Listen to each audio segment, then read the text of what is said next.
په بلخ ولایت کې د زمري 28مه د هیواد د خپلواکۍ 103مه کلیزه شاندارو مراسمو په ترڅ کې ولمانځل شوه.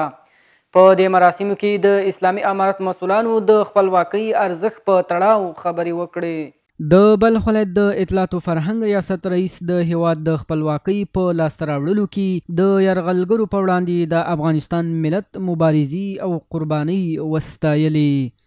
پوره 103 کاله وړاندې 1298 هجري شمسي کال د اسد 28مه افغان مجاهد ولس له انګریزي ښکېلاک څخه د ګران هیواد خپلواکۍ بیرته ترلاسه کړه او افغانستان په کورنۍ او بهرنیو چارو کې خپلواک حیثیت خپل کړ. د افغانستان متدین مجاهد ولس په ډیرو سختو شرایطو کې په نشته امکاناتو د برطانوي اشغالګرو پر ضد جهاد او د خپلواکۍ مبارزه ترسره کړه او 3 ځله یې انګریزي استعمار ته ماتې ورکړه. د بلخ ولایت والي د افغانستان ملت ته دغه سترې بریا په پار مبارکي ورکړه.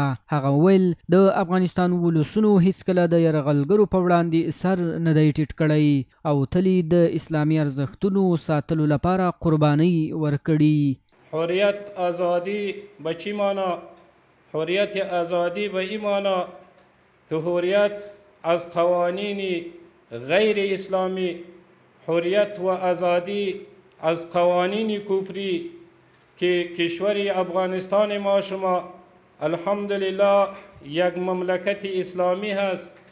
مردم افغانستان در همه وقت از دین اسلام دفاع کردند، از نوامیس اسلام دفاع کردند. همدارنګه د بلخ والي په تیره لسیزه کې 3 لویو قدرتونو ماتې ته هم اشاره وکړه. زیاته یې کړه چې د اسلام دښمنانو د زهرجنو تبلیغاتو په ترسره کولو سره د خلکو په منځ کې بې اتفاقي رامنځته کوله ترڅو خپل شومو موخو ته ورسیږي.